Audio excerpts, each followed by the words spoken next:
Hello students, welcome to the Gurukul. I am Vaibhav और आज आपके लिए एक बहुत अच्छी सीरीज स्टार्ट करी गई है। जैसे आपके क्लास 10th के बोर्ड एग्जामिनेशंस है, तो उसी के लिए एक रैपिड रिवीजन का एक कोर्स स्टार्ट किया गया है। क्रैश कोर्स समझ सकते हैं आप इसको, जिसके थ्रू आप अपने सारे चैप्टर्स को रिवाइज कर सकते हैं और बोर्ड में अच्छे मार्क्स गेन कर सकते हैं। तो इसी के चलते हमने यहाँ पे एक चैप्टर स्टार्ट किया है अपना, जो कि हमारा एसएसटी का चैप्टर है क्लास 10th का, पावर शेयरिंग। तो हम पावर शेयरिंग को समझने वाले हैं अच्छे से कि पावर शेयरिंग क्या है।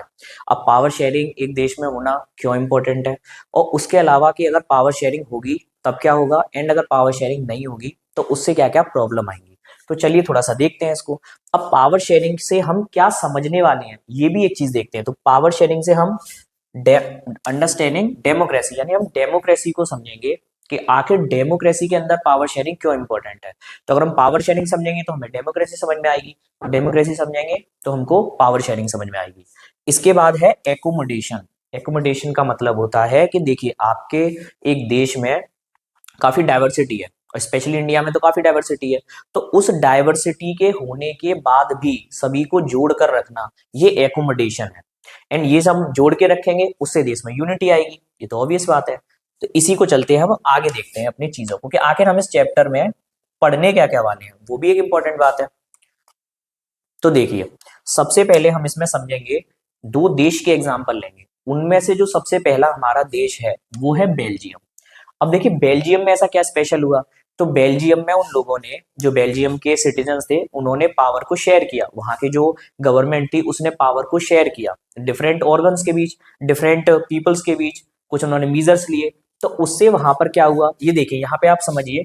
Belgium successfully manage diversity through accommodation. अभी हमने देखा था एकोमोडेशन क्या है, एंड पावर शेयरिंग अरेंजमेंट्स, यानी उन्होंने पावर को शेयर करने के कुछ अरेंजमेंट्स बनाए, जो कि इसी चैप्टर में हम आगे समझेंगे। तब हमको पता चलेगा कि बेल्जियम में ऐसा क्या हुआ। नेक्स्ट हम देखेंगे श्रीलंका को। अब देखिए, जहां पे बेल्जियम ने पावर शेयरिंग के अरेंजमेंट्स किए थे, वहीं पर श्रीलंका ने मेजोरिटेरियनिज्म के कुछ चीजें करी, यानी मेजोरिटी को प्रेफरेंस दी, ये कहना चाह रहा है आपसे। अब जिसकी वजह से जो श्रीलंका था, वहां पे एथनिक कॉन्फ्लिक्ट्स हुए। एथनिक मतलब जो डिफरेंट एथनिक ग्रुप्स हैं, उनके बीच में स्ट्राइफ हुई, लड़ाइयां हुई, लड़ाई दंगे हुए, मिलिशिया हुआ, है ना। उसके बाद हम देखेंगे, इसको ये समझेंगे कि आखिर पावर शेयरिंग की नीड क्या है। सबसे पहले आपने एग्जांपल देखे कि भाई एक जगह पे पावर शेयरिंग है और एक जगह पे पावर शेयरिंग नहीं है। तो उसके बाद हमें ये समझना है कि आखिर पावर शेयरिंग की नीड क्या है। तो वो नीड समझेंगे हम दो रीजंस के थ्रू, है ना। और वो रीजंस कौन कौन से हैं, एक है प्रूडेंशियल रीजन और एक है मोरल रीजन। अब प्रूडेंशियल क्या है या फिर मोरल क्या है, उसको हम आगे जाके स्लाइड्स में कन्वे करेंगे। इसके बाद हम समझेंगे फॉर्म्स ऑफ पावर शेयरिंग, यानी कि जो हमारी पावर शेयरिंग है, उसको किस तरीके से हम शेयर करने वाले हैं उस पावर को, ये भी इंपॉर्टेंट है। क्योंकि जब हमें यही नहीं पता होगा कि हमें कोई काम करना कैसे है, तो फिर हम उसको कैसे कर पाएंगे। तो इसको हम कैसे समझेंगे कि देखिए, हम पावर को शेयर करेंगे डेमोक्रेटिक गवर्नमेंट में करेंगे। सबसे पहली बात तो यही है, मोनार्की में तो पावर शेयरिंग काफी टफ है, डिक्टेटरशिप में इम्पॉसिबल है, बट डेमोक्रेसी में हम कर सकते हैं। और डिफरेंट इंस्टीट्यूशन के थ्रू करेंगे। तो ये एक हमारा इंट्रो था कि आखिर पावर को हमें कैसे कैसे शेयर करना है, पावर शेयर करने से क्या होगा, एंड उसके क्या रिजल्ट्स आएंगे, ये सारी चीजें हम देखेंगे। अब इसके बाद जो सबसे इंपॉर्टेंट चीज है कि आखिर पावर शेयरिंग क्या है, ये सबसे मेन यहाँ से टॉपिक स्टार्ट हो रहा है हमारा। तो इसको बहुत ध्यान से समझेंगे। देखिए, पावर शेयरिंग का डेफिनेशन एंड कॉन्सेप्ट क्या है। तो देखिए, पावर शेयरिंग है डिस्ट्रीब्यूशन ऑफ पावर, यानी पावर को हम डिस्ट्रीब्यूट करेंगे, किसी एक जगह पे कंसंट्रेट नहीं करेंगे। अगर एक जगह पे कंसंट्रेट करेंगे देन तो वो डिक्टेटरशिप हो जाएगी या फिर मोनार्की होगी। इसमें हम पावर को क्या करेंगे, डिस्ट्रीब्यूट करेंगे। अब उस पावर को डिस्ट्रीब्यूट हम करने कहाँ वाले हैं, ये बहुत इंपॉर्टेंट है। तो देखिए, पावर को हम ऑर्गन्स ऑफ गवर्नमेंट। अब सबसे पहले तो हमें ये पता होना चाहिए कि ऑर्गन्स ऑफ गवर्नमेंट क्या है, क्योंकि देखिए इसी लाइन में आगे एक वर्ड और दिया गया है जिसका नाम है लेवल्स ऑफ गवर्नमेंट। तो लेवल्स ऑफ गवर्नमेंट और ऑर्गन्स ऑफ द गवर्नमेंट, ये क्या होती है, इसको आप समझेंगे हॉरिजॉन्टल पावर शेयरिंग में और वर्टिकल पावर शेयरिंग में। तो अब इसको ज्यादा अच्छे से समझेंगे। अभी आप इतना समझ लीजिए कि सेम लेवल पे अगर हम पावर को शेयर कर रहे हैं तो वो ऑर्गन्स है, और अगर हायरार्की में हम पावर को शेयर कर रहे हैं तो वो वर्टिकल है। इसके आगे क्या होगा, देखिए हमारी सोसाइटी में बहुत सारे ग्रुप्स होते हैं, है ना। अलग अलग ग्रुप्स हैं, विमेन्स हैं, जेंडर के बेस पे कर सकते हैं, कास्ट के बेस पे कर सकते हैं, रिलीजन के बेस पे कर सकते हैं। तो उन सभी को पावर देना, वो हम समझेंगे सोशल ग्रुप्स के अंदर। एंड इसके बाद क्या होता है, इसके बाद है पॉलिटिकल पार्टीज। आप देखिए, इंडिया में डेमोक्रेसी में जो सबसे इंपॉर्टेंट पार्ट होता है जो सबसे ज्यादा इंपॉर्टेंट है, तो वो पॉलिटिकल पार्टीज ही हैं। आपने एक चैप्टर और पढ़ा होगा पॉलिटिकल पार्टीज, जिसको हम यहाँ पे भी रिवाइज करेंगे। तो उसमें आप देखिए कि कोई भी पूरी डेमोक्रेसी में, डेमोक्रेसी के बारे में, देश के बारे में नॉलेज ज्यादा या कम रखता हो, लेकिन पॉलिटिकल पार्टीज को सभी लोग जानते हैं। इवन इलिटरेट पीपल्स भी पॉलिटिकल पार्टीज के बारे में जानते हैं। अब इसी को ये समझिए कि पावर शेयरिंग के क्या है, कि डेमोक्रेटिक प्रिंसिपल्स क्या है। तो देखिए कि जितनी भी पावर है पावर शेयरिंग में, वो किसके पास रहेगी? पीपल्स के पास, यानी कि देश के सिटीजन के पास, हमारे पास। और वहां से पावर को किया जाएगा शेयर। उससे होगा क्या? उससे प्रिवेंट कॉन्फ्लिक्ट, यानी जितने भी हमारे कॉन्फ्लिक्ट्स आने वाले हैं, जो भी प्रॉब्लम्स आने वाली हैं, उनको हम रिजॉल्व कर सकते हैं। अब एक बात और समझ के देखिए, अगर हम कॉन्फ्लिक्ट को रिजॉल्व कर पा रहे हैं, पावर को पीपल्स तक शेयर कर पा रहे हैं, तो उससे क्या इंश्योर होगा? उससे इंश्योर होगी जस्टिस। अब जस्टिस अपने आप में एक बहुत पावरफुल वर्ड है और बहुत इंपॉर्टेंट वर्ड है। अगर आप सोच के देखिए, आप अपनी क्लास में हैं, आप अपने घर पे हैं, अगर वहां पे आपके साथ जस्टिस नहीं है, तो आप देखिए कि आपकी लाइफ कैसी होगी। तो पूरा ये जो कॉन्सेप्ट है, जितना भी सब कुछ हमारे देश में है, वो किसके लिए है? जस्टिस के लिए। जस्टिस बहुत इंपॉर्टेंट है। अब चलते हैं इसी अपने पड़ाव में आगे बढ़ते हैं कि हमें और क्या समझना है इसमें। आई होप आपको इतना समझ में आया होगा। देखिए, अब यहाँ पे हमें ये समझना है कि बेल्जियम में आखिर ऐसा क्या था, है ना, कि बेल्जियम में सब कुछ अच्छा हुआ, वो समझना है हमें। अच्छा, उससे पहले बेल्जियम में पावर शेयर करने की नीड क्यों पड़ी, ये भी बहुत इंपॉर्टेंट है, ये समझते हैं। तो देखिए, ये बेल्जियम का एक मैप दिया गया है आपको अलग अलग। तो उसमें देखिए हमें यहाँ पे ये समझना है कि जो बेल्जियम है, एक यूरोपियन कंट्री है ना, जिसकी जो पॉपुलेशन है वो 1 करोड़ के आसपास है, समथिंग, है ना, जिसमें से 59% लोग डच बोलते हैं और 40% फ्रेंच बोलते हैं और 1% आपके जर्मन बोलते हैं। अब इसमें एक चीज है, देखिए फ्रांस थोड़ा ज्यादा जल्दी डेवलप हुआ था, तो जो फ्रेंच पीपल है वो थोड़े वेल्दी भी हैं उनसे ज्यादा, और डेवलप भी है, यानी कि वहां पे एजुकेशन भी ज्यादा है, वेल्थ भी ज्यादा है, उनके पास जमीन भी ज्यादा है, प्रॉपर्टी भी ज्यादा है, ऐसे है। और जबकि आप देखेंगे कि जो डच पीपल है वो नंबर्स में ज्यादा है। अब देखिए इसकी वजह से वहां पे हुआ कॉन्फ्लिक्ट, यानी फ्रेंच पीपल में और डच पीपल में। अब देखिए जर्मन लोग तो इतने ज्यादा वैसे भी नहीं है, तो उनका इतना यहाँ पे इश्यू है भी नहीं है। तो यहाँ पे देखिए अब इसको इन्होंने सॉल्व कैसे किया, जब उनके साथ में इतनी प्रॉब्लम्स पड़ी तो उन्होंने उसको किया सॉल्व। अब सॉल्व कैसे किया है? बस वही पावर शेयरिंग है। तो देखिए सबसे पहले है इक्वल रिप्रेजेंटेशन, यानी उन्होंने क्या किया कि जो रिप्रेजेंटेशन था, जैसे जो मिनिस्टर्स का नंबर है, एमपीज का है, एमएलएस का है, ऐसे आप जानते होंगे, उनको इन्होंने इक्वल किया। अब इक्वल कैसे किया? उन्होंने सेंट्रल लेवल पे भी इक्वल किया, स्टेट लेवल पे भी इक्वल किया, है ना, जिसकी वजह से कि पावर शेयर हुई। और पावर शेयर हुई तो अलग अलग लोगों को पावर्स मिली, जिससे कि सारी चीजें सही रही। तो देखिए constitution mandates equal member of Dutch and French speaking ministers in the central government, special laws require majority support from both linguistic group, यानी कि दोनों को अलग अलग सपोर्ट किया गया, उनकी गवर्नमेंट बनाई गई और चीजों को आगे एग्जीक्यूट किया गया। देखिए आप इसमें ये समझिए, और इन्होंने क्या करा, इन्होंने मल्टी लेवल गवर्नमेंट बनाई। मल्टी लेवल गवर्नमेंट कैसे बनाई? कि देखिए सेंट्रल गवर्नमेंट बनाई, स्टेट गवर्नमेंट बनाई, उसके अलावा इन्होंने ब्रुसेल्स, जो कि हमारी बेल्जियम की कैपिटल है, उसके लिए एक अलग से और गवर्नमेंट बनाई, है ना, वहां पे भी रिप्रेजेंटेशन इन्होंने इक्वल रखा। तो ऐसे करके जितनी भी प्रॉब्लम्स थी उन्होंने इनको हैंडल किया, कल्चरल एजुकेशन मैटर्स सबको आपस में बांटा, और ऐसे करके उन्होंने चीजों को आगे बढ़ाया। तो देखिए स्टूडेंट्स, अभी तक आपने देखा कि जो बेल्जियम है, बेल्जियम में कितने अलग अलग टाइप के लोग रह रहे हैं, जिसकी वजह से प्रॉब्लम है, पावर भी शेयर करना पड़ेगा। तो जस्ट अभी हमने समझा कि इक्वल रिप्रेजेंटेशन किया उन्होंने, और उन्होंने क्या किया, मल्टी लेवल गवर्नमेंट बनाई, जिसकी वजह से सारी चीजें वहां पे सॉल्यूशन की तरफ जाने लगी, है ना। इसके बाद हम देखते हैं, तो देखिए अब बेल्जियम में पावर शेयर होने के कुछ एक टाइमलाइन थी, जैसे किस समय पे क्या हुआ, ये बहुत इंपॉर्टेंट है, तो इसको समझते हैं। तो देखिए सबसे पहले जो ये कॉन्फ्लिक्ट स्टार्ट हुआ था, ये हुआ है आपका 1950s और 1960s के बीच में। यहाँ से आपका जो पूरा कॉन्फ्लिक्ट है वो स्टार्ट हुआ था। आप देखिए देख सकते हैं राइजिंग टेंशन। तो tension erupted between Dutch and French, ये जस्ट अभी हमने डिस्कस किया कि डच एंड फ्रेंच के बीच में कॉन्फ्लिक्ट था। Speaking communities due to economic inequality. Economic inequality क्यों है? मैंने जस्ट अभी आपको बताया कि जो फ्रांस के लोग थे, जो फ्रेंच पीपल थे, वो इकोनॉमिकली ज्यादा डेवलप थे, है ना, जिससे लैंग्वेज डोमिनेंस इशू आया। उनको लगा कि भाई हम ऊपर होने चाहिए, डच को लगा हम ऊपर होने चाहिए, क्योंकि वो नंबर्स में ज्यादा है और वो वेल्थ में ज्यादा है। तो ये प्रॉब्लम स्टार्ट हुई आपकी 50s एंड 1960s में। अच्छा, उसके बाद क्या हुआ, लेकिन देखो वहां की जो गवर्नमेंट थी उन्होंने ये बोला कि नहीं भाई, हमारे यहाँ पे जो भी प्रॉब्लम है हम उसको कंप्लीटली रिजॉल्व कर देंगे। अब रिजॉल्व कर देंगे तो उन्होंने 1970 से 1993 के बीच में कॉन्स्टिट्यूशनल रिफॉर्म्स किए।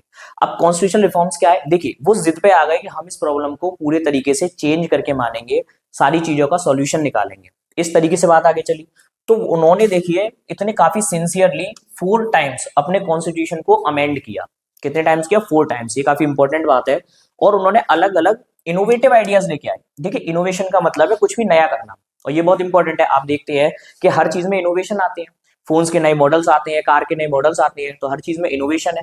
खाने पीने की चीज में नए फ्लेवर्स आते हैं, बस यही सब क्या है? इनोवेशन है। अब आप आगे देखेंगे तो power sharing arrangements and accommodative diverse communities, यानी जितनी भी डाइवर्स कम्युनिटीज उनकी थी, उन्होंने उनको क्या किया? एकोमोडेट। आप इस वर्ड को बार बार सुनेंगे इस चैप्टर में, और आपको याद रखना है कि डिफरेंट पीपल्स को कंबाइन करना है ना, उसको बोलते हैं एकोमोडेशन। अच्छा, इसके आगे क्या हुआ तो वो समझते हैं। तो देखिए इसके बाद इन्होंने न्यू गवर्नमेंट मॉडल को लेके आए। अब नया गवर्नमेंट का मॉडल इनका काफी अलग था, काफी यूनिक था। उससे पहले ऐसा मॉडल कहीं भी देखा नहीं गया था, तो उसको देखते हैं। इन्होंने एक कॉम्प्लेक्स मॉडल बनाया। कैसा बनाया? कॉम्प्लेक्स। सिंपल नहीं था वो, क्योंकि सिंपल तो हर देश में चल रहा था और उससे कोई सॉल्यूशन भी नहीं आ रहा था। देखिए इनका क्या था, लेकिन इफेक्टिव था। इफेक्टिव था मतलब ये काम आ रहा था एक्चुअल में लोगों के, वो हमें समझना है। सिस्टम विथ इक्वल रिप्रेजेंटेशन, अभी जस्ट हमने देखा कि उन्होंने इक्वल रिप्रेजेंटेशन किया। अब नई चीज उन्होंने क्या करी वो समझते हैं। इक्वल रिप्रेजेंटेशन तो हर जगह पे होता है। इंडिपेंडेंट स्टेट गवर्नमेंट, यानी इन्होंने अपनी जो स्टेट गवर्नमेंट थी उसको इंडिपेंडेंट पावर्स भी दी, सेंट्रल को हटा के, यानी सेंट्रल का उनके ऊपर जो कंट्रोल था वो कम किया। अब तक जो स्टेट गवर्नमेंट थी वो सेंट्रल गवर्नमेंट की सबऑर्डिनेट हुआ करती थी, बट इन्होंने उस चीज को चेंज करके कुछ इंडिपेंडेंट पावर्स दी, वो भी हमारे लिए इंपॉर्टेंट है ना। उसके अलावा ये है सबसे इंपॉर्टेंट, इसको मैं अलग से हाईलाइट करके आपको बता देता हूँ, कम्युनिटी गवर्नमेंट। यानी कि ये कुछ ऐसी चीज थी जो बाकी किसी देश में नहीं थी। देखिए स्टेट गवर्नमेंट, सेंट्रल गवर्नमेंट तो आप सुनते आए हैं, हर देश में होती है, बट जो कम्युनिटी गवर्नमेंट है वो किसी देश में नहीं थी। यानी इन्होंने अलग अलग कम्युनिटीज के हिसाब से अलग अलग वो बना दी गवर्नमेंट, यानी फ्रांस की अलग, फ्रेंच पीपल्स की अलग, एंड डच की अलग, एंड जर्मन की अलग। उनका काम था सिर्फ अपनी कम्युनिटी के लिए वर्क करना, जो कि काफी इंपॉर्टेंट चीज है। भाई सिर्फ कम्युनिटी के लिए वर्क करोगे तो बाकी जो चीजों को इफेक्ट, बाकी अदर कम्युनिटीज को वो चीज इफेक्ट नहीं करेगी। आप अपनी प्रॉब्लम अपनी ही गवर्नमेंट से सॉल्व करवा सकते हो, और वो काफी अच्छा डिसीजन था और काफी रेवोल्यूशनरी जो डिसीजन था इनकी पूरे सिस्टम में, वो यही था, कम्युनिटी गवर्नमेंट। अच्छा, इससे हुआ क्या? आपने देखा कि भाई 1950-60s में टेंशन राइज हुई, उसके बाद इन्होंने कुछ सॉल्यूशंस निकाले। वो सॉल्यूशंस क्या थे वो देखे। अब इसका आउटपुट क्या था? इसका आउटपुट था सबसे इंपॉर्टेंट कि अवॉइडेड सिविल स्ट्राइफ, यानी कि हमें बेल्जियम में कोई भी सिविल स्ट्राइफ, कोई भी लड़ाई दंगे हमें देखने को नहीं मिले। सारे सिटीजन्स बिल्कुल इक्वल थे, इक्वल अच्छे से रह रहे थे। और आप देखेंगे कि वन ऑफ द फाइनेस्ट जो कॉन्स्टिट्यूशन है वो बेल्जियम का माना जाता है, और यूनाइटेड नेशन ने भी बाद में इसको अपने एक हेडक्वार्टर के लिए चूज भी किया था। तो देखें, the Belgium model successfully prevented ethnic conflict, ethnic word हमने अभी समझा, and maintain national unity while respecting linguistic diversity. अब देखिए ये लाइन बहुत सिंपल है बट काफी इंपॉर्टेंट है, इसको आप समझ के देखिए। देखिए ये कह रहा है मेंटेन नेशनल यूनिटी, यानी कि जो हमारा पूरा देश है उसमें यूनिटी भी बनी रही, plus while respecting linguistic diversities, यानी जो लैंग्वेज के बेस पर डाइवर्सिटी थी उसको भी प्रिवेंट किया गया और देश को यूनाइट भी किया गया। कोई भी अलग देश की डिमांड नहीं करी गई, और यही उनकी सक्सेस थी। और इसी वजह से बेल्जियम आज इतना फेमस है अपने इस कॉन्स्टिट्यूशन के लिए, है ना। आपको समझ आया? अब थोड़ा सा आगे चलते हैं। देखिए आगे आप देखेंगे श्रीलंका ने क्या अप्रोच रखी। देखिए बेल्जियम में सब कुछ अच्छा हुआ था, तो ऑब्वियस बात है अगर हम दो साइड की स्टोरी देख रहे हैं तो श्रीलंका में शायद थोड़ी चीजें अच्छी नहीं रही होंगी, तो बस उन्हीं को हम देखते हैं। तो देखिए श्रीलंका में जो अप्रोच ली गई थी, है ना, ये वर्ड आपको याद रखना है जो कि बार बार आएगा, मेजोरिटेरियन अप्रोच। अब मेजोरिटेरियन में एक वर्ड आ रहा है मेजोरिटी। अब सभी लोग जानते हैं कि मेजोरिटी क्या होती है ना, उसी के चलते हमें आगे चलना है। तो देखिए मेजोरिटी को पावर दी गई, मेजोरिटी की सुनी गई, बाकी सभी लोगों की नहीं सुनी गई, है ना, तो इसकी वजह से प्रॉब्लम आई। अब वही स्टूडेंट्स, अभी हमने समझा बेल्जियम में क्या क्या हुआ, बेल्जियम में कैसे सॉल्यूशंस निकले, कैसे चीजें सॉल्व हुई। अभी हम देखते हैं कि श्रीलंका में क्या हुआ। श्रीलंका में अप्रोच जो थी वो थोड़ी डिफरेंट गई। जैसे कि बेल्जियम में उन्होंने पावर शेयरिंग अप्रोच रखी थी, श्रीलंका में उन्होंने मेजोरिटेरियन अप्रोच रखी। यानी कि इसका मतलब सिर्फ इतना सा है कि मेजोरिटी को प्रेफरेंस दी, मेजोरिटी की बातें सुनी गई, इसी को हम बोलते हैं मेजोरिटेरियनिज्म। ISM जब भी किसी वर्ड के पीछे जुड़ता है तो वो आइडियोलॉजी को दिखाता है ना। तो मेजोरिटेरियन वाली जो आइडियोलॉजी है उसी को हम बोलते हैं मेजोरिटेरियनिज्म। ओके, अब देखते हैं, थोड़ा बैकग्राउंड समझते हैं इसका क्या था। तो देखिए डेमोग्राफिक्स एंड बैकग्राउंड। तो अब देखेंगे जो श्रीलंका है वो एक आइलैंड नेशन है, 2 करोड़ की पॉपुलेशन है, जस्ट लाइक जैसे हमारे यहाँ हरियाणा में लगभग उतनी पॉपुलेशन है उनके यहाँ पे। अब यहाँ पे ये इंपॉर्टेंट है, देखिए यहाँ पे देखिए 74% सिनाला स्पीकर्स हैं, है ना, जो मेजोरिटी में है ना, और जो किस धर्म को मान रहे हैं, बुद्धिस्ट को, यानी बुद्धिज्म यहाँ पे काफी ज्यादा चल रहा है। उसके अलावा 18% तमिल स्पीकर्स हैं एंड 13% श्रीलंकन, जो अच्छा हाँ 18 में से 13% तो आपके श्रीलंकन तमिल्स हैं, और आपके जो 5% है वो आपके इंडियन तमिल्स हैं, है ना। ये बात आपको थोड़ी सी इंपॉर्टेंटली याद रखिए, मैं इसको अलग कलर से कर देता हूं जिससे आपको ये सब याद रहेगा। देखिए आपको यहाँ पे याद करना है कि आपके 2 करोड़ की पॉपुलेशन है, कहाँ पे है, श्रीलंका में। उसके अलावा आप यहाँ पे याद करेंगे तो 18% आपके तमिल स्पीकर्स हैं, जिनमें से आपके 13% आपके श्रीलंकन हैं एंड 5% आपके इंडियन तमिल्स है ना। और एक इंपॉर्टेंट चीज यहाँ पे और रह गई, वो ये है कि 74% यहाँ पे सिनाला स्पीकर्स हैं, और उनका जो धर्म है वो बुद्धिज्म है, यानी बुद्धिस्ट को वो फॉलो करते हैं। अच्छा आगे ये देखिए कि उन्होंने कौन से मेजोरिटेरियन मीजर्स लिए, यानी जिसकी वजह से पूरा देश परेशान हुआ, जिसकी वजह से देश में लड़ाई दंगे हुए, प्रॉब्लम्स आई, वो हमें समझना है। तो देखिए आप इसको देखेंगे तो यहाँ पे हम इसको समझते हैं कि कौन कौन से मेजोरिटेरियन मीजर्स लिए गए। अच्छा सबसे बड़ी बात, एक बात और यहाँ पे इंपॉर्टेंट है कि मेजोरिटेरियन मीजर्स यहाँ पे कब से कब तक चले हैं, यानी 1948 से 1956 तक। उसके बाद थोड़े से सॉल्यूशंस निकाले इन लोगों ने भी, बट यहाँ तक तो बहुत प्रॉब्लम हो चुकी थी, है ना, उनको हम समझते हैं। तो देखिए जो फर्स्ट पॉइंट है कि Sinhala declared as the only official language. अब आप एक चीज सोच के देखिए, भाई देश में तो बहुत सारी लैंग्वेजेस हैं, अगर उनमें से आपने एक को ही बोल दिया कि भाई यही हमारी ऑफिशियल लैंग्वेज है, तो बाकी लैंग्वेज, बाकी कल्चर उन लोगों का क्या होगा। आप समझ के देखिए कि हमारे यहाँ पे जो हिंदू कल्चर है उसकी मतलब मेजोरिटी है, बट स्टिल जो हिंदी है, क्या वो हमारी ऑफिशियल लैंग्वेज है, वो हमारी ऑफिशियल लैंग्वेज नहीं है। क्या वो हमारी नेशनल लैंग्वेज है, वो हमारी नेशनल लैंग्वेज नहीं है। आप डेटा चेक कर सकते हैं। अच्छा ऐसा क्यों है, क्योंकि 60% से भी कम लोग हैं वो हिंदी बोलते हैं, इसीलिए हमारा जो देश है वो सेक्युलरिटी को फॉलो करता है और सभी लैंग्वेज को इक्वल रिप्रेजेंटेशन दिया गया है ना।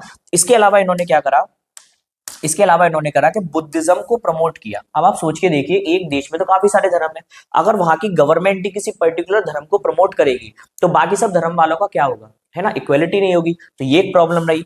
उसके बाद है प्रेफरेंशियल पॉलिसीज बनाएंगे। अब आप सोच सकते हैं कि किस कम्युनिटी को लेके प्रेफरेंशियल पॉलिसीज बनी होंगी, तो ऑब्वियस बात है सिनाला कम्युनिटी को लेके। अब सिर्फ उनकी सुनी जा रही है, उनको जॉब दी जा रही है, उनको एडमिशंस दिए जा रहे हैं कॉलेज में, तो ये तो काफी इनइक्वालिटी वाली सिचुएशन है, जो कि एक बहुत बड़ी प्रॉब्लम की बात थी। अब देखिए इससे हुआ क्या, तो इससे अगर हम देखें तो कॉन्सिक्वेंसेस क्या हुए। कॉन्सिक्वेंसेस का मतलब होता है रिजल्ट्स, कॉन्सिक्वेंसेस का मतलब है रिजल्ट। तो मेजोरिटेरिज्म की जो रिजल्ट है, देखिए जो तमिल्स होंगे उनको एलियनेशन फील हुआ, यानी अपने ही देश में उनको लगा कि भाई हम तो इस देश के नागरिक है नहीं है, ना हमारी सुनी जाती है, ना हमारी प्रॉब्लम सॉल्व करी जाती है, कॉन्फ्लिक्ट भी चल रहे थे, है ना। अच्छा वो क्या कह रहे थे, वो डिमांड्स फॉर रीजनल ऑटोनॉमी, यानी कि उन्होंने बोला भाई हमें अपना देश अलग दे दीजिए, हमें इसमें से हिस्सा दे दीजिए और हम अपना अलग देश बना लेंगे। अब ये किसी भी देश के लिए बहुत प्रॉब्लम वाली बात है कि उन्हीं के देश के लोग बोल रहे हैं कि देश में मतलब देश को तोड़ दिया जाए, तो ये बहुत प्रॉब्लम है। अच्छा इससे क्या हुआ कि सिविल वॉर हुई वहां पे 1980 से 2009 के बीच में, है ना। ये थाउजेंड्स ऑफ पीपल, उनको मार दिया गया, मर गए वो बेचारे, क्योंकि इतनी सिविल स्ट्राइक चल रही थी, सिविल वॉर चल रही थी। अच्छा इसकी वजह से एक प्रॉब्लम क्या हुई, देखिए यहाँ पे इकोनॉमिक क्राइसिस आई। अब देखिए इकोनॉमिक क्राइसिस एक बहुत प्रॉब्लम की बात है, जैसे अगर किसी भी देश में फाइनेंशियल इमरजेंसी लग जाए तो ऐसे बोलते हैं कि वो देश ऑलमोस्ट खत्म हो चुका है। तो यहाँ पे इकोनॉमिक क्राइसिस वाली सिचुएशन बनने लगी थी, बहुत सारे रेफ्यूजीज बन गए थे। रेफ्यूजीज क्या होते हैं आप जानते हैं, शरणार्थी।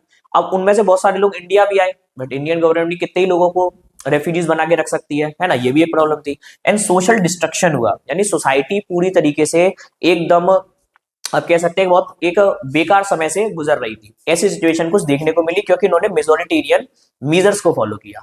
अब यहाँ पे आप ये समझ के देखिए कि हमने 2 देशों को देखा, एक तरफ था हमारा बेल्जियम, एक तरफ था हमारा श्रीलंका। अब दोनों के कॉन्सिक्वेंसेज या उनके रिजल्ट, उनके इफेक्ट कितने अलग रहे। एक जगह पे पावर को शेयर किया गया और एक जगह पे पावर को बिल्कुल शेयर नहीं किया गया, जिसकी वजह से बहुत सारी प्रॉब्लम आई। तो आप देखिए यहाँ पे, जैसे सपोज हम देखते हैं बेल्जियम एकोमोडेशन ऑफ सक्सेस, यानी बेल्जियम में जो सक्सेस आई वो कैसे आई, एकोमोडेशन के थ्रू आई। तो अब ये देखिए, रिकॉग्नाइज डायवर्सिटी, उन्होंने डायवर्सिटी को रिकॉग्नाइज किया, हाँ भाई डायवर्सिटी है तो है, अब हमें साथ मिलकर जीना होगा, ऐसे तो नहीं कर सकते भाई कुछ लोगों को छोड़ो बाकी सब, मतलब कुछ की सुनो बाकी सबको छोड़ो, ऐसे नहीं कर सकते, है ना। शेयर्ड पावर इक्वली, पावर को इक्वली डिस्ट्रीब्यूट किया। लिंग्विस्टिक कम्युनिटीज बनाई, उनका भी ध्यान रखा भाई, है ना, उनको अलग अलग गवर्नमेंट दी, डच को अलग दी, है ना, फ्रेंच को अलग दी, जर्मन को अलग दी, कम्युनिटी गवर्नमेंट। उसके लिए prevented conflict through constitutional amendment. अच्छा कितनी बार उन्होंने अपने कॉन्स्टिट्यूशन को अमेंड किया था, अभी पढ़ा है आपने तो 4 टाइम्स, इतना आपको पता होना चाहिए। अच्छा श्रीलंका में वहीं पे क्या हुआ, तो देखिए श्रीलंका में मेजोरिटेरियन फेलियर हुआ, मेजोरिटी की वजह से फेलियर हुआ। इम्पोज सिन्हाला डोमिनेंस, यानी उन्होंने क्या करा कि भाई सिन्हाला को सुप्रीम बना दिया, कि सब इनको एकदम ताज पहना दिया कि भाई ये है जो है सब यही है, जिसकी वजह से बाकी लोग जो तमिल लोग थे उनको बहुत ज्यादा प्रॉब्लम फेस करनी पड़ी। उन्होंने तमिल्स को इग्नोर कर दिया, है ना, डिस्क्रिमिनेटरी पॉलिसीज लेके आए, यानी जितनी वो प्रेफरेंशियल पॉलिसीज थी सिन्हाला के लिए अच्छी थी, बाकी सबके लिए गलत थी, है ना। इसके अच्छा इससे सिविल वॉर की वहां पे कंडीशन आई, सिविल वॉर हुई भी वहां पे। अच्छा इससे देखते हैं मेजोरिटेरियंस की वार्निंग क्या है, मेजोरिटेरियंस की वार्निंग क्या है, उससे क्या प्रॉब्लम बन सकती है, जो कि हमने देखी भी क्या क्या बनी थी। तो देखिए, when majority community forces dominance and refuse to share power, it undermines national unity and stability। अगर आप किसी को फोर्स करेंगे अपने ही देश में कि हम आपको इक्वलिटी नहीं देंगे, तो वो सबसे बड़ा खतरा जो बनेगी वो किसी इंसान के लिए नहीं बनेगी, वो उस कम्युनिटी से ज्यादा उस पूरे देश के लिए खतरा बनेगी, जो कि एक बहुत बड़ी प्रॉब्लम की बात है ना। अब इससे हमने सीखा क्या, की लेसन्स क्या है इसके, तो आप देखेंगे यूनिटी इज पॉसिबल, यानी भाई जो यूनिटी है वो पॉसिबल है, भले ही आपके आसपास अलग अलग थॉट प्रोसेस के लोग हैं, है ना, आप भी देखेंगे क्लास में अलग अलग टाइप के बच्चे हैं, है ना, उनका समझना तरीका अलग है, कुछ का बिहेवियर आपको पसंद है, कुछ का आपको नहीं है, कभी कभार टीचर से भी हमारी इतनी ज्यादा बॉन्डिंग नहीं हो पाती है, बट आप ये देखिए क्या हम उनके खिलाफ कुछ करते हैं, नहीं करते, हम साथ में उनको समझते हैं, पढ़ते हैं, कभी बात होती है किसी से, कभी नहीं होती है, बट यहाँ पे यही हुआ। देखिए आप ये समझ के देखिए, बेल्जियम ने अपनी कंडीशन को समझा, अंडरस्टैंडिंग सबसे पहले लाए वो, कि भाई देश को किस चीज की नीड है, उनको लगा कि कम्युनिटी गवर्नमेंट चाहिए तो वो लेके आए, उनको लगा कि कुछ और चाहिए तो वो लेके आए, है ना, ऐसी चीजें चलती हैं। बाई रिप्रेजेंटिंग रिस्पेक्टिंग फीलिंग्स, है ना, यानी फीलिंग्स ही रिस्पेक्ट करा सब लोगों की।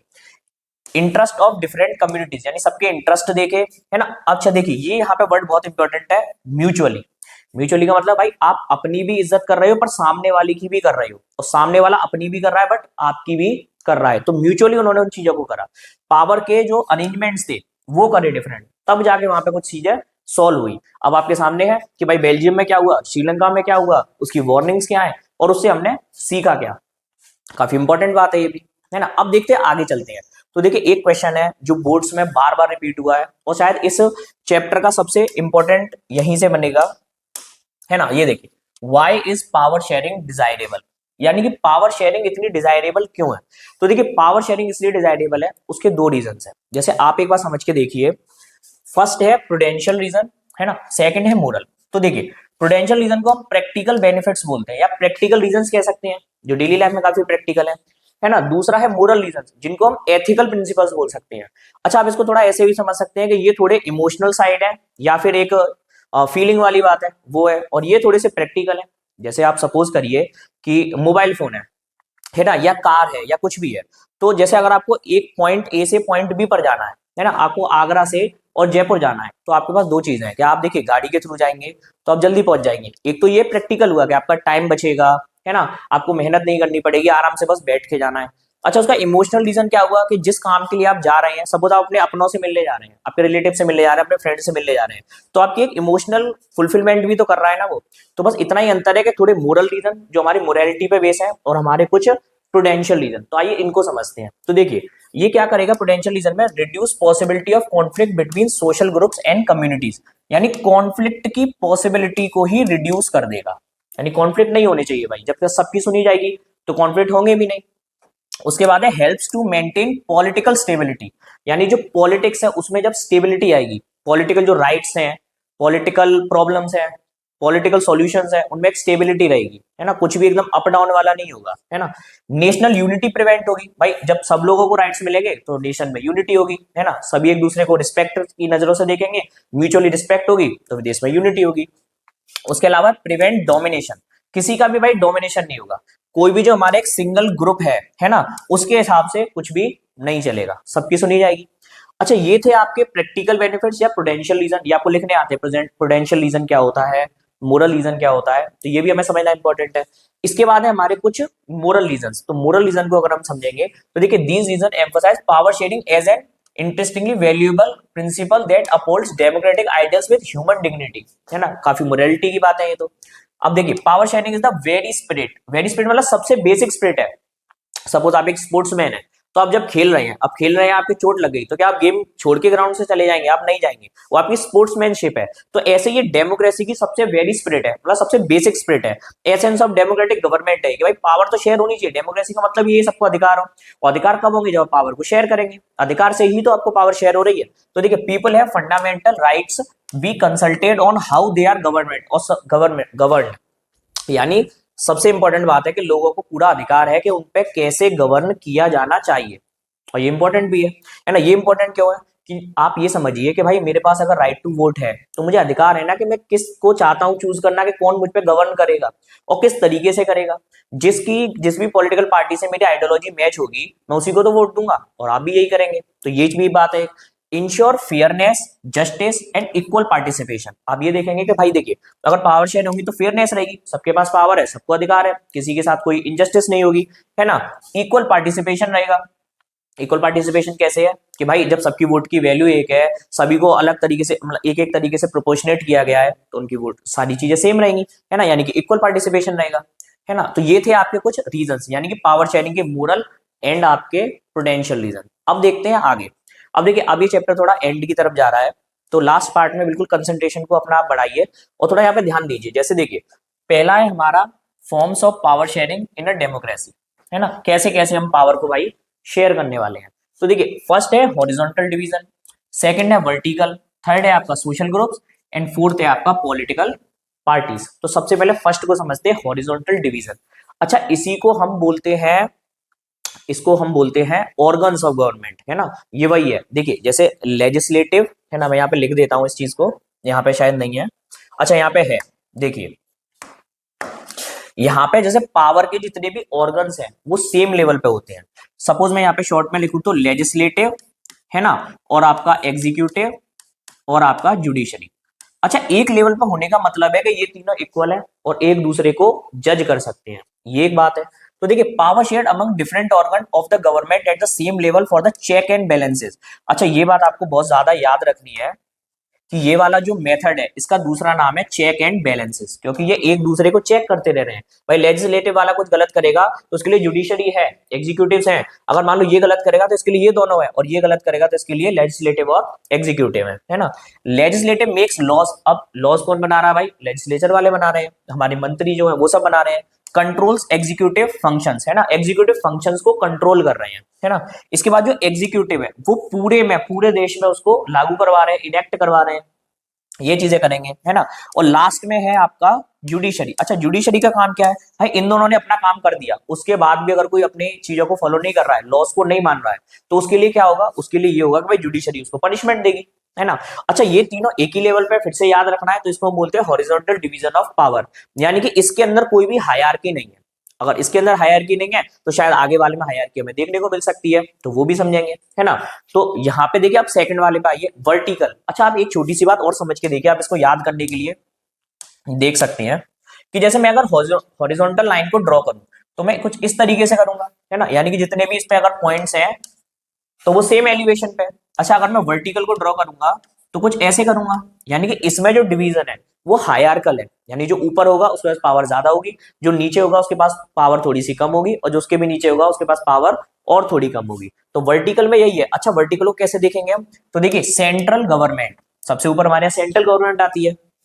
अच्छा, उसके बाद हमारे यहाँ पे कौन सी गवर्नमेंट आती है? तो आप देखेंगे स्टेट गवर्नमेंट, यानी सेंट्रल गवर्नमेंट के बाद जो पावर है वो स्टेट गवर्नमेंट है, जो रीजनल एंड प्रोविंशियल मैटर्स को देखती है, यानी उसके बाद जो हमारा देश में डिवीजन है उनको हैंडल करेगी, है ना। उसके बाद हमारे एक गवर्नमेंट और भी है, local government addresses community and municipal issues. अब देखिए, आप एक बात समझ के देखिए कि जैसे बेल्जियम ने किया था, उसमें एक नई टाइप की गवर्नमेंट लेके आया था, कम्युनिटी गवर्नमेंट। सेम उसी तरीके से हमारे देश में एक गवर्नमेंट है जिसको हम क्या बोल रहे हैं? हम बोल रहे हैं इसको लोकल गवर्नमेंट। अच्छा, लोकल गवर्नमेंट हमारे देश में क्यों इंपॉर्टेंट है? तो इसलिए इंपॉर्टेंट है कि हमारे देश की 50-60% जो पॉपुलेशन है अप्रोक्सीमेटली, वो अभी भी लोकल एरियाज में, गांव में है, टाउन में है। तो उनके लिए जब तक हम एक अलग से गवर्नमेंट का ऑर्गन नहीं डिजाइन करेंगे, तो तब तक उनकी बातों का रिप्रेजेंटेशन कैसे बढ़ेगा डेमोक्रेसी में। तो उसके लिए फिर ये गवर्नमेंट हमने बनाई नई, जैसे उन्होंने कम्युनिटी गवर्नमेंट बनाई थी बेल्जियम वालों ने, जिसका नाम है लोकल गवर्नमेंट, है ना। अब एक बात आप और समझिए कि सोशल ग्रुप्स में पावर को हम कैसे डेविएट करते हैं ना, कैसे हम डिस्पर्स करते हैं, ऐसे समझ सकते हैं। तो देखिए हमारे यहाँ पे बहुत सारे सोशल ग्रुप्स हैं। अच्छा, सोशल ग्रुप्स हैं तो फिर क्या होगा, देखिए लैंग्वेज के बेस पे ग्रुप हो सकता है, रिलीजन के पे हो सकता है, एथनिक कम्युनिटीज हो सकती हैं, जेंडर के बेस पे भी हो सकता है। तो उसके लिए देखिए आप देखेंगे हमारे यहाँ पे जो सबसे बड़ी प्रॉब्लम थी वो कास्ट सिस्टम की थी। अब उस कास्ट सिस्टम में अगर हमें पावर शेयर करनी है तो उसका हमने एक सॉल्यूशन निकाला रिजर्वेशन का। जैसे आप देखें रिजर्व्ड कॉन्स्टिट्यूएंसीज भी होती है ना। उसके अलावा हम माइनॉरिटीज पर ध्यान देंगे, और उसके अलावा एक यहाँ पे एक नया वर्ड है, थोड़ा शायद आपके लिए नया हो, मार्जिनलाइज ग्रुप्स। मार्जिनलाइज ग्रुप्स में हम बात करते हैं जो सोसाइटी से थोड़ा अलग है, मतलब डेवलप नहीं हो पाए हैं समय के साथ, जैसे ट्राइबल ग्रुप्स हो गए, या बहुत से SC ST में जो आते हैं, है ना, वो कम्युनिटी हो गई। वो समय के साथ उनके साथ जो इतने डिस्क्रिमिनेशन बने रहे हैं, उसके चलते वो इतनी स्पीड में ग्रो नहीं हो पाए, और उसके लिए हमें कुछ सॉल्यूशन लाने पड़े, है ना। तो उनको देखेंगे। उसके अलावा कम्युनिटी गवर्नमेंट है, कल्चरल एंड एजुकेशन ऑटोनॉमी है, यानी हम अपने किसी भी धर्म को फॉलो कर सकते हैं, कुछ भी कर सकते हैं, ये सारे हमारे राइट्स हैं, है ना। Proportional representation in the government jobs and institution, यानी हमने अलग अलग प्रोपोर्शनल रिप्रेजेंटेशन बना रखा है, यानी जहां पर रिजर्वेशन की नीड है वो भी दे रखा है, बाकी जॉब तो सबके लिए है, इक्वल रिप्रेजेंटेशन में, ये सारी चीजें भी है। तो यहां से हमारा एक ये चैप्टर था, देखिए आप, आपने इसको समझा कि कैसे कैसे हमने पावर को शेयर करा है। अच्छा, उसके अलावा पॉलिटिकल पार्टीज भी है। पॉलिटिकल पार्टीज में क्या है, देखिए पॉलिटिकल पार्टीज को समझेंगे तो पॉलिटिकल पार्टीज में इतना है कि अलग अलग पॉलिटिकल पार्टीज हैं। अच्छा, इसके बारे में डिटेल में पॉलिटिकल पार्टीज चैप्टर में ही समझेंगे। अभी आप इतना देखिए, क्योंकि हमारे देश में बहुत ज्यादा डाइवर्सिटी है, इस वजह से हमारे यहाँ पे पॉलिटिकल पार्टीज भी काफी ज्यादा है ना। अच्छा, किसी को क्या पता है कि हमारे देश में कितनी पॉलिटिकल पार्टीज हैं? वैसे आपका चैप्टर तो ये समअप हो चुका है ना, बट अभी इसको थोड़ा 2-3 पॉइंट और समझ लेते हैं। जैसे हमारे देश में आप पॉलिटिकल पार्टीज देखेंगे तो देखिए पॉलिटिकल पार्टीज लगभग हमारे यहाँ पे, एक मिनट,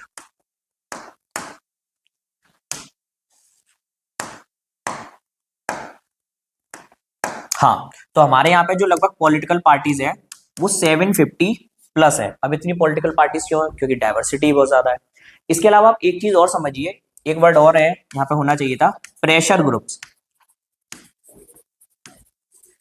देखिए प्रेशर ग्रुप क्या है? प्रेशर ग्रुप ये है कि सपोज आपने वोट दे दिया, अब वोट दे दिया, अब उसके बाद अगर आपके जो भाई जो आप पे रूल कर रहे हैं, अगर वो आपकी बात नहीं सुन रहे हैं, नहीं समझ रहे हैं, आपकी प्रॉब्लम का सॉल्यूशन नहीं निकाल रहे हैं, तो उस कंडीशन में आप क्या करेंगे? क्या 5 साल वेट करेंगे कि भाई जब इनका मन करेगा तब ये काम करेंगे, या फिर जब इनका सेशन पूरा हो जाएगा तब किसी और को वोट देंगे तब काम होगा? ऐसा तो नहीं कर सकते। तो तब काम आते हैं हमारे प्रेशर ग्रुप्स। देखिए आप एक इंसान शायद जाएगा कहीं पे तो उसकी बात नहीं सुनी जाएगी, बट अगर पूरा ग्रुप जाए तो 100 लोग जाए, 500 लोग जाए, 1000 लोग जाए, तब तो उनकी बात सुनी जाएगी। तो इस तरीके से प्रेशर ग्रुप्स क्रिएट किए जाते हैं, है ना। लोग अपना ग्रुप बनाते हैं जिससे वो गवर्नमेंट पे प्रेशर क्रिएट कर सकें। तो देखिए आपने ये समझा। अच्छा, उस ग्रुप से हो क्या रहा है? Power sharing. और यही हमारा चैप्टर था कि भाई पावर को शेयर करना है। अब हमने अलग अलग तरीकों से पावर को शेयर करा, है ना। हमने देखा कि भाई बेल्जियम में क्या हुआ, हमने देखा श्रीलंका में क्या हुआ, वहां पे प्रॉब्लम्स आई, उन्होंने अपने कॉन्स्टिट्यूशन को अमेंड किया, है ना, 4 टाइम्स किया, है ना, कुछ अच्छे मीजर्स लेके आए। और आप देखेंगे कि वहां पे श्रीलंका में क्या हुआ, वहां पे प्रॉब्लम्स आई, उन्होंने सिनाला को ऊपर रखा, है ना, तो ये बहुत बड़ी प्रॉब्लम थी। उसके चलते फिर हमने देखा कि भाई पावर को शेयर करने के नीड्स क्या है, तो प्रूडेंशियल रीजन, और देखा हमने मोरल रीजन। उसके बाद देखा हमने कि अलग अलग ऑर्गन्स में कैसे हम पावर को शेयर कर रहे हैं, जैसे हॉरिजॉन्टल के हिसाब से लेजिस्लेचर, एग्जीक्यूटिव, जुडिशरी। उसके बाद देखा हमने वर्टिकल, वर्टिकल में क्या था, state government, central government, local government. उसके बाद हमने डिफरेंट सोशल ग्रुप्स में देखा, है ना, अलग अलग कास्ट सिस्टम जो है हमारा, उसमें रिजर्वेशन वगैरह के थ्रू हमने किया, है ना। और उसके बाद अगर आप देखेंगे तो हमने पॉलिटिकल पार्टीज में किया। इतनी सारी पॉलिटिकल पार्टीज हैं तो हमारे पास ऑप्शन से ज्यादा है, और ऑप्शन ज्यादा होना यही तो पावर शेयरिंग है। जितने ज्यादा ऑप्शन उतनी ज्यादा हमारे पास चीजें होंगी। तो ये आपका एक चैप्टर था जो क्लास में हमने समझा कि कैसे कैसे हमने पावर को डिफरेंट जगह पे पावर को शेयर किया, है ना। अब इसके आगे जो हम चैप्टर्स पढ़ने वाले हैं उनमें एक रिवीजन करेंगे। अच्छा, इसके बाद जो सीरीज चलेगी उसमें आपको क्वेश्चन प्रैक्टिस, MCQ प्रैक्टिस, जो PYQs हैं वो भी कराऊंगा। आई होप आपको आज का सेशन पसंद आया हो, और आपके जो भी डाउट्स हैं आप कमेंट में पूछ सकते हैं, उसका आपको बिल्कुल रिप्लाई मिलेगा। और इससे रिलेटेड कोई भी अगर आपकी कुछ भी सजेशंस हैं तो वो आप बता सकते हैं। Thank you so much. And Gurukul हमेशा आपकी पढ़ाई के लिए आपके साथ रहेगा, और मैं भी आपके साथ हूँ, है ना। ओके।